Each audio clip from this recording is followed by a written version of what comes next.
E corsa dei cinquantenni per vaccinarsi. In un giorno 32.000 prenotazioni. La Calabria scala le posizioni e non è più ultima. Intanto Figliuolo annuncia l'apertura anche ai quarantenni. Le dosi di vaccino Johnson & Johnson saranno riservate al comparto turistico. La proposta è dell'ASP di Cosenza.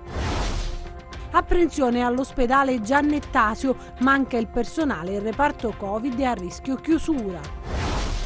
La storia di Claudio Caruso, colpito dal Covid dopo la prima dose di vaccino, salvato dai nostri medici.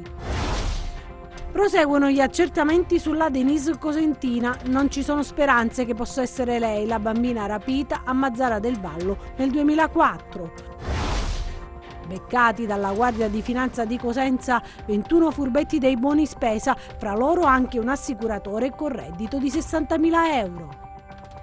Buonasera da Anna Franchino e ben ritrovati a questa nuova edizione in diretta del nostro telegiornale. In apertura lo avete visto dai titoli, parliamo di somministrazione di vaccini anti-Covid perché la Calabria non è più ultima nella classifica nazionale. Intanto è boom di prenotazione per gli over 50, mentre suscita perplessità il numero delle richieste proprio per le vaccinazioni a domicilio che sarebbero oltre 40.000. La Calabria accelera nella somministrazione dei vaccini anti-Covid e la nostra regione non occupa più l'ultimo posto della classifica nazionale, ma con l'84,8% delle dosi inoculate supera il Friuli Venezia Giulia, la Sardegna e la Sicilia. Nella nostra regione su 819.150 dosi ricevute ne sono state inoculate 694.839. Il maggior numero di vaccinazioni ha riguardato gli ultraottantenni, 147.401 dosi, segue la fascia d'età 60-69 anni con oltre 155.000 dosi e quella dai 70 ai 79 anni con quasi 141.000 dosi inoculate. Per gli over 50 da 3 giorni c'è la possibilità di prenotarsi in piattaforma e ci sono già numeri record di richieste. La Protezione Civile regionale infatti fa sapere che sono giunte sulla piattaforma oltre 32.500 richieste che abbracciano la fascia d'età dai 50 ai 69 anni, ma quale vaccino sarà utilizzato? È sempre la Protezione Civile a specificare che è prevista la somministrazione di AstraZeneca, salvo incompatibilità risultanti in fase di anamnesi. C'è però un dato che suscita qualche perplessità e riguarda le richieste di vaccinazione a domicilio, oltre 40.000, un numero molto elevato. Per questo saranno avviati controlli da parte delle autorità competenti e sono previste sanzioni in caso di dichiarazioni mendaci. Può richiedere la vaccinazione a domicilio, infatti, chi è allettato, chi non riesce a deambulare con certificata impossibilità allo spostamento. Abbiamo avuto in meno di 24 ore circa 35.000 registrazioni, quindi c'è stata una buona risposta della categoria e adesso tutti gli hub sono pronti per procedere alle vaccinazioni. Si hanno già dei tempi, entro quanto è prevista proprio il completamento della vaccinazione per gli over 50? Noi speriamo nel giro di 2 o 3 settimane di completarla. In questi giorni stiamo cercando di rafforzare ulteriormente gli hub per aprire nuove prenotazioni in modo tale da concludere velocemente tutta quanta l'attività. Perché si è scelto AstraZeneca? AstraZeneca sono indicazioni che ci arrivano dal commissario Figliuolo. Ieri c'è stata proprio una videoconferenza con tutti i presidenti delle regioni. Adesso stiamo aspettando un documento ufficiale perché c'è un po' di confusione sull'utilizzo di AstraZeneca, perché sul bugiardino di AstraZeneca c'è scritto che può essere fatta agli over 18, quindi va bene per tutte quante le categorie. Il commissario Figliuolo ha confermato gli over 50 e adesso stiamo aspettando il documento ufficiale. Per quanto riguarda invece il vaccino a domicilio, c'è un po' di problemi di rallentamenti. Che cosa succede? E poi sono tanti, sono 40.000. Sì, i numeri ci sembrano un po' spropositati. Da una piccola verifica che abbiamo fatto abbiamo incrociato il numero di medici di medicina generale. Ogni medico praticamente è come se avesse quasi 260 persone da fare a domicilio. È un dato un po' troppo alto, quindi lì poi dobbiamo mantenere una situazione di controllo in modo tale da evitare che ci siano problematiche su tutto quanto il sistema. Chiaramente sui domiciliari è più difficile fare i vaccini perché abbiamo bisogno di team che sono composti da medici, infermieri e amministrativi che vanno a casa delle persone che hanno diritto al vaccino e quindi si sta lavorando per accelerare anche questa procedura insieme ai medici di medicina generale. c'è un po' di confusione per quanto riguarda i caregiver. 104,3, se non si hanno questi requisiti non si può accedere alla piattaforma.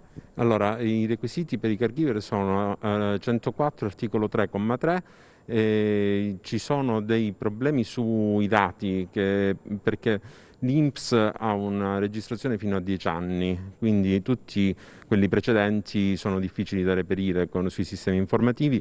Noi abbiamo aperto dei canali di comunicazione dove si può inviare la richiesta in modo tale da verificare con la documentazione e inserirli poi nelle piattaforme. E a proposito di vaccini, il commissario per l'emergenza Francesco Figliuolo ha inviato alle regioni una lettera per dare appunto il via libera alle prenotazioni dal prossimo 17 maggio anche per i nati fino al 1981, quindi per gli over 40. Nella nota inviata proprio dalla struttura commissariale si legge che questa struttura nell'ambito del monitoraggio del piano vaccinale continua a rilevare il buon andamento della campagna di somministrazione su scala nazionale proprio delle categorie prioritarie. Ancora si dà facoltà alle regioni e alle province autonome di avviare prenotazioni dal prossimo 17 maggio anche per i cittadini over 40, ovvero fino ai nati nel 1981. Nel documento però si raccomanda l'assoluta necessità di continuare a mantenere particolare attenzione per i soggetti fragili, per le classi di età over 60 e per i cittadini che presenteranno comorbidità fino a garantirne la massima copertura. A proposito di vaccini, le dosi del Johnson & Johnson saranno invece riservate al comparto turistico. La proposta è dell'ASP di Cosenza.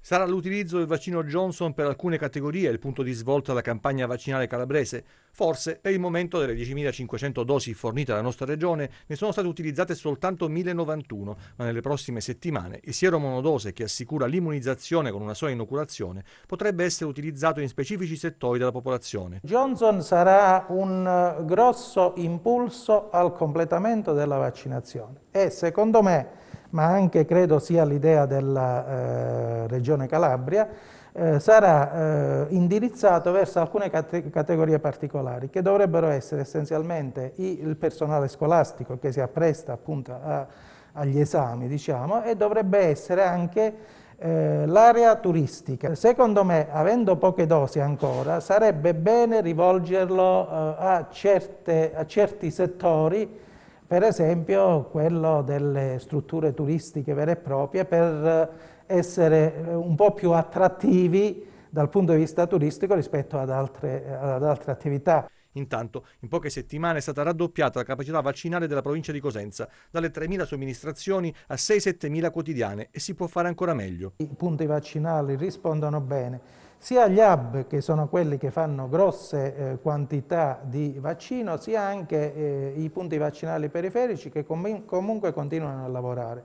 Ne abbiamo attualmente in attività 40 e quindi questo ci consente di raggiungere questo numero di dosi che eventualmente potremmo anche incrementare, ma ovviamente tutto deve essere regolamentato nell'ambito regionale. Oggi sono arrivate altre dosi Pfizer, poi toccherà ad AstraZeneca. Con l'apertura della piattaforma agli over 50, le prenotazioni sono schizzate alle stelle. Oggi con un po' di ritardo è arrivato il Pfizer, infatti qualche centro abbiamo avuto qualche piccola lamentela perché non ha iniziato in tempo l'attività.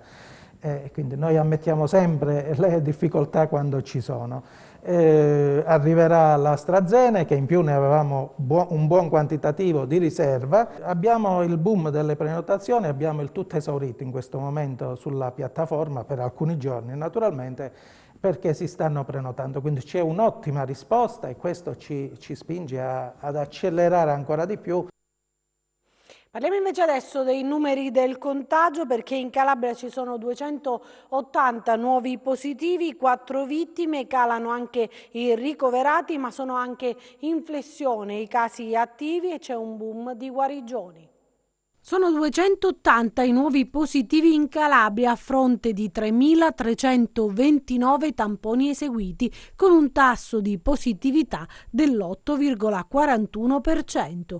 Le persone risultate positive al coronavirus in Calabria dall'inizio della pandemia sono 63.635, quelle negative 686.464. Il grosso dei nuovi casi si registra a Cosenza, 134, seguita da Catanzaro con 58, Reggio Calabria 46, Crotone 31 e Vibo Valentia 11. In calo i ricoverati sia in area medica, che ne registra 402 con un -12, sia in terapia intensiva con 28 -1, e calano anche gli isolati a domicilio. 4 le vittime di oggi, con il totale che arriva a 1.096, una nel Cosentino, una nel Crotonese e 2 nel Reggino. E c'è apprensione anche all'ospedale Giannettasio di Corigliano Rossano perché manca il personale e il reparto Covid è a rischio chiusura. Rischio chiusura, reparto Covid per l'ospedale Giannettasio di Corigliano Rossano. Il personale è carente in questa fase emergenziale. C'è apprensione per scongiurare questa ipotesi. Stamattina ci siamo preoccupati perché c'era stata la minaccia da parte del collega Maloma di chiudere il Covid per mancanza di personale. Io mi sono interessato direttamente a chiamare i vertici aziendali e mi hanno rassicurato che il personale c'è, arriverà, non sarà tolto quello che era già stato assegnato e si sta facendo una ricognizione. Ho riparlato col dottore Maloma, il quale mi ha detto effettivamente che poteva ancora accettare gli ammalati Covid. Qui andiamo bene, nel senso sono 2 giorni che almeno non facciamo più ricoveri. L'ultimo ricoverato avanti ieri l'abbiamo ricoverato a Cetraro, un altro a Rossano. Stiamo avendo ancora dei positivi, ma per fortuna tutti i casi lievi. Sarà il tempo, sarà il vaccino, ma siamo molto più sereni, più tranquilli e possiamo organizzarci meglio. Per quanto riguarda, sono in corso dei lavori di ampliamento, certamente.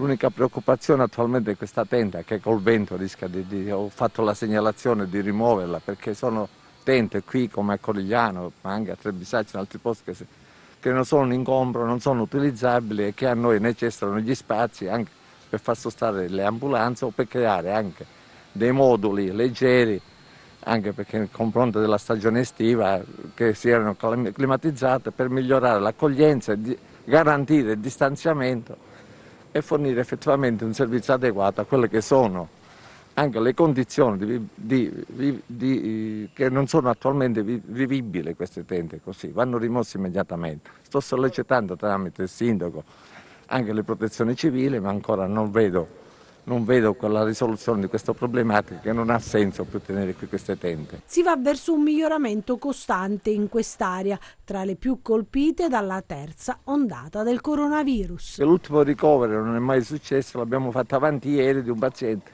che sostava da 2 giorni. Da 48 ore non abbiamo casi importanti, abbiamo avuto dei positivi che abbiamo dimessi, naturalmente non avevano bisogno dell'ospedalizzazione. Spero che continui questo andamento, poi i focolai possono sempre scoppiare da un momento all'altro, però siamo molto più sereni, tranquilli. Del resto il pronto soccorso, come lo vediamo da questa confusione ordinata che abbiamo noi, è cominciata a trattare tutte le patologie per come naturalmente è idoneo il nostro ospedale. A Castrovillari invece adesso, dove un ferrista è risultato positivo, il direttore sanitario dice ai nostri microfoni non è né il primo né l'ultimo caso, anche sul Pollino però c'è da segnalare i ricoveri in calo, ma bisogna tenere alta l'attenzione.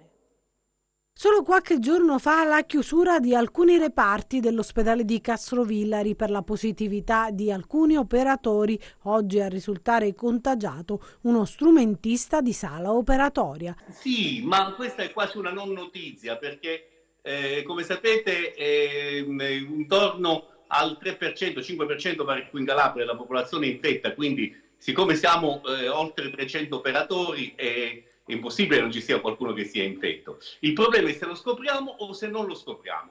Noi facciamo dei controlli periodici, così quegli infetti li acchiappiamo, ma sono come sono in tutti gli ospedali. Il problema non è che c'è quello infetto, perché non può non esserci. E il problema è se il sistema riesce a individuarlo e a isolarlo, e noi ci riusciamo. Nessuna chiusura delle sale operatorie, come conferma il direttore sanitario. Abbiamo fatto tanto per aprire gli interventi di ortopedia, adesso ci mettiamo a chiudere. È chiaro, lo faremo se ci fosse un grande numero di infetti, ma non è successo mai. Da quando è iniziata l'epidemia non è mai successo. Noi abbiamo avuto in ospedale un cluster. È successo la settimana scorsa che ci hanno fatto la segnalazione di alcune persone infette in ostetricia e in pediatria dopo il passaggio di alcuni pazienti infetti, e noi abbiamo sospeso i ricoveri per vedere se le cose erano in relazione tra loro. Invece erano casi completamente isolati, non c'entravano niente l'uno con l'altro, non erano un cluster, per cui abbiamo riaperto subito, appena siamo stati certi che potevamo farlo. Poi quello che succede ogni giorno, come l'infezione del ferrista, questa è routine.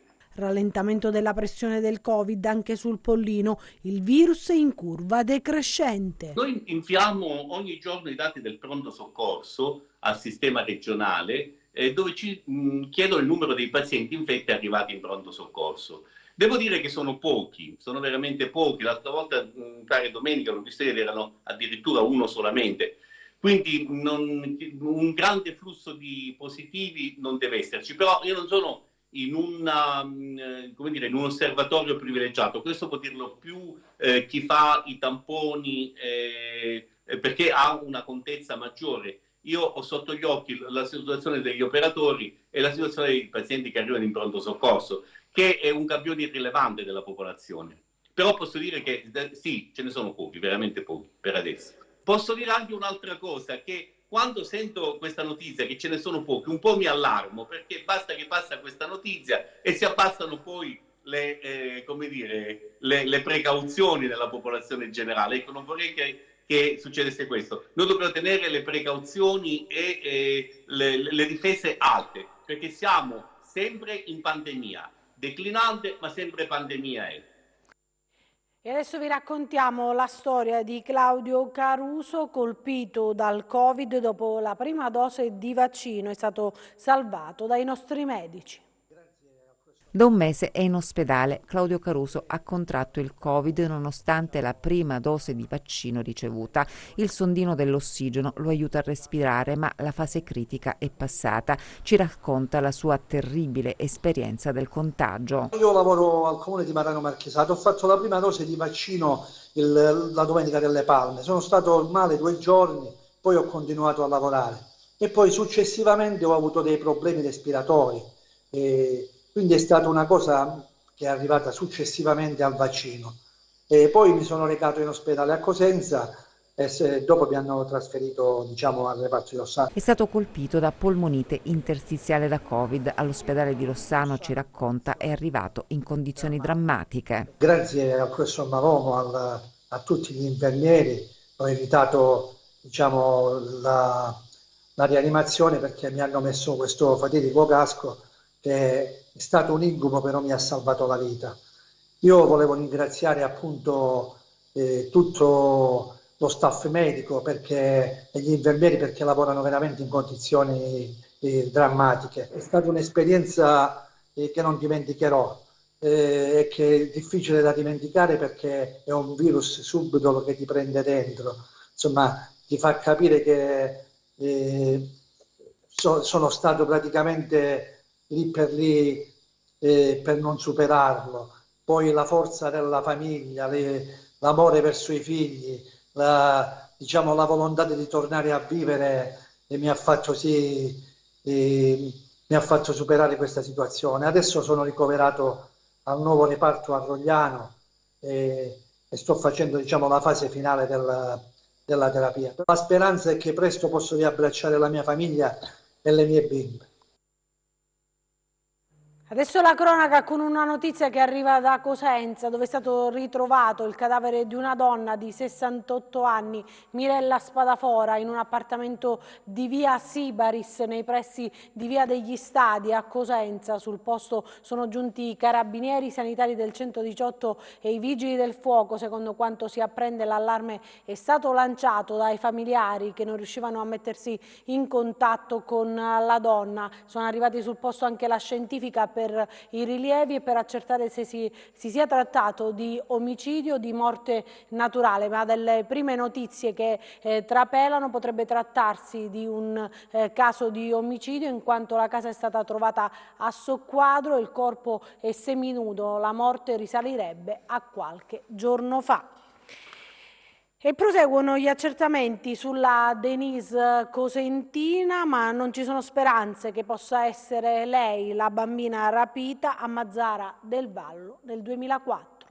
Ma io non sono Denise Pipitone. Non poteva essere Denise la ragazza indicata, giustamente hanno fatto benissimo i commercianti di Scalea a segnalare il caso alle forze dell'ordine, che però sin dai primi momenti insomma sono state molto caute. Non poteva essere Denise perché se Denise in effetti fosse stata rapita e affidata a qualcuno, certo, per esempio, è una considerazione logico-deduttiva, non avrebbe potuto continuare a chiamarsi Denise, sarebbe stata una follia. Per cui già questo era un dato di per sé che avrebbe dovuto far riflettere e ha fatto riflettere le forze dell'ordine. Il secondo dato è l'immediata identificazione di questa ragazza di 19 anni che in effetti ha vissuto a Cosenza dal 2009 in avanti, è stata ospite di un istituto delle suore, la stessa madre vive tuttora a Cosenza in un istituto religioso, tra l'altro è stata subito rintracciata, ha confermato di essere la madre della ragazza. Quindi al dato poi diciamo tecnico, definiamolo così, si aggiunge un'altra considerazione.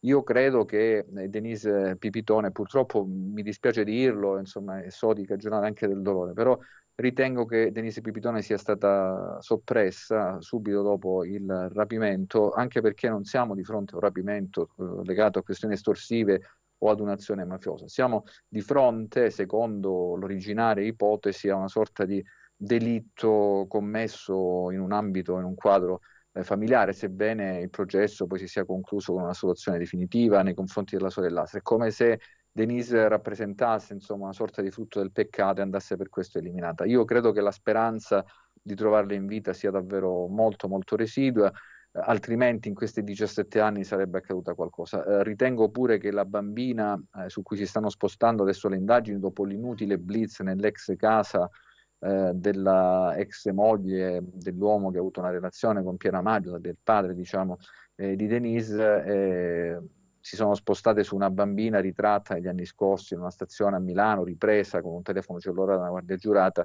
Anche rispetto a questo possibile riconoscimento, somiglianza, nutro moltissimi dubbi. Io credo che questa storia purtroppo si concluderà senza il ritrovamento della bimba, perché il corpo di questa bimba è stato, a mio avviso, proprio perché si trattava di un delitto motivato da ragioni diverse da quelle mafiose o criminali di per sé stesso, che è stato nascosto chissà dove, per cui non la troveremo. Anche le altre cose che verranno, ricorderete nei giorni scorsi, nelle scorse settimane, la vicenda della Russia, eccetera, tutte queste segnalazioni, tra l'altro in aumento, dicevano i magistrati di Marsala che arrivano 70-80 comunicazioni al giorno. Quelli magistrati di Marsala si occupano del caso di Denise perché la scomparsa è avvenuta nel 2004, lo ricordiamo, a Mazzara del Vallo. Questa suggestione mediatica, soprattutto delle ultime settimane, non fa che accelerare questo tipo di fenomeno. Quindi, ringraziando le commercianti di Scalea per la giusta segnalazione fatta, credo che, secondo me, le speranze di ritrovare in vita questa bambina siano davvero ridotte al lumicino. E adesso ancora la cronaca: sono stati beccati dalla Guardia di Finanza 21 furbetti dei cosiddetti buoni spesa, tra loro anche un assicuratore che nel 2020, pensate un po', ha dichiarato redditi per 60.000 euro. C'è anche un agente assicurativo che nel 2020 ha dichiarato redditi per 60.000 euro tra i 21 furbetti dei buoni spesa individuati dai finanzieri del gruppo Cosenza e della tenenza di San Giovanni in Fiore. Buoni spesa che, lo ricordiamo, sono rilasciati dai comuni per sostenere le famiglie in condizioni di disagio economico a causa della situazione pandemica e servono per acquistare generi alimentari e beni di prima necessità. Ebbene, le Fiamme Gialle hanno acquisito gli elenchi dei percettori dei sussidi economici erogati dai comuni di Cosenza, Luzzi, Rovito e San Giovanni in Fiore a partire dal primo lockdown nei periodi successivi. Le Fiamme Gialle hanno prima esaminato le graduatorie finali fornite dai comuni e successivamente sono state verificate le informazioni rilasciate dai richiedenti nelle autocertificazioni, comprensive anche delle posizioni dei rispettivi nuclei familiari. All'esito di mirati controlli eseguiti incrociando le risultanze delle molteplici banche dati in uso alla Guardia di Finanza, è stato accertato che 16 trasgressori hanno fruito indebitamente dei buoni spesa di importo variabile tra i 100 e i 400 euro per avere falsamente dichiarato di non aver percepito redditi nel periodo emergenziale, mentre in realtà hanno continuato a svolgere regolarmente l'attività lavorativa e a ricevere lo stipendio dai rispettivi datori di lavoro. Altre 4 persone hanno usufruito, nello stesso periodo in cui percepivano i buoni spesa, del sussidio derivante dal reddito di cittadinanza, così trasgredendo alle vigenti disposizioni in materia che vietano il cumulo di provvidenze pubbliche. Ma come dicevamo, il caso più eclatante è quello di un agente assicurativo, il quale nell'istanza tesa ad ottenere lo specifico contributo non ha inserito sia i propri redditi dichiarati nel 2020, ammontanti ad oltre 60.000 euro, sia quelli percepiti dal coniuge di professione promotore finanziario, che nell'ultimo decennio è risultato aver omesso di presentare le previste dichiarazioni fiscali. Adesso gli autori delle false certificazioni sono stati segnalati alla Prefettura di Cosenza e agli enti locali interessati per l'avvio delle procedure di recupero del beneficio economico indebitamente fruito. Ed ora ci spostiamo a Gioia Tauro, dove durante servizi di controllo del territorio da parte dei carabinieri sono state elevate sanzioni per violazioni alle norme anti-Covid. 5 sanzioni amministrative per violazione della normativa anti-Covid. Continua l'impegno dei carabinieri di Gioia Tauro nel servizio di controllo territoriale, dal cui bilancio emerge ancora la tendenza da parte di alcuni a non rispettare le restrizioni imposte per contrastare il virus e la sua espansione. Purtroppo è un dato, negli ultimi mesi le violazioni alle norme anti-Covid sono state davvero tante. Certo, non è bello essere condizionati, la libertà di movimento è bene assoluto, ma l'emergenza impone ancora vincoli a tutti noi e in questo senso da parte dei carabinieri arriva l'invito assoluto a rispettare le regole. Sono state anche elevate sanzioni per violazione alla circolazione stradale, 21 per l'esattezza, e un arresto a Rizziconi di un soggetto che è stato condannato definitivamente per guida in stato di ebbrezza. L'uomo è stato posto ai domiciliari. Vediamo la nostra rubrica dedicata alla borsa.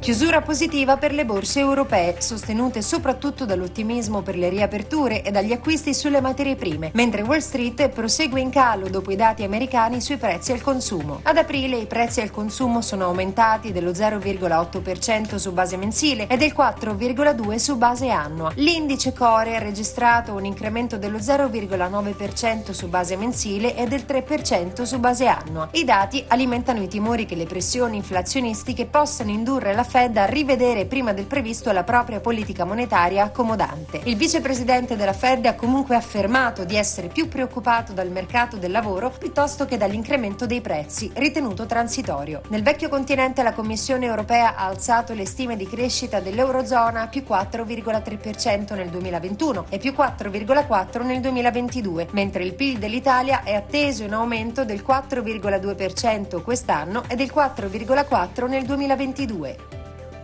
Così il FTSE MIB, il DAX di Francoforte e il CAC 40 di Parigi archiviano gli scambi in progresso dello 0,2%, in linea con l'Ibex 35 di Madrid a più 0,3%, mentre avanza maggiormente il FTSE 100 di Londra a più 0,8%. Oltreoceano accelerano al ribasso il Dow Jones a meno 1%, l'S&P 500 a meno 1,2% e il Nasdaq a meno 2%. Sul Forex l'euro-dollaro viaggia in calo a 1,208, mentre il cambio tra biglietto verde e yen sale a 109,5. Accelerano le quotazioni del greggio, con il Brent a più 1,6% a $69,6 e il WTI a più 1,6% a $66,3 al barile. Sull'obbligazionario lo spread BTP Bund resta in area 115 punti base, con il rendimento del decennale italiano all'1,02%, sopra l'1% per la prima volta da settembre. Tornando a Piazza Affari, tra le big cap gli acquisti premiano soprattutto Tenaris a più 3,4%, Unicredit a più 2,9% ed Eni a più 2,1%. In calo invece Banca Mediolanum a meno 2,4%, Diasorin a meno 2,35% ed STM a meno 2%. Grazie e buon proseguimento di serata. E noi chiudiamo con le previsioni del tempo.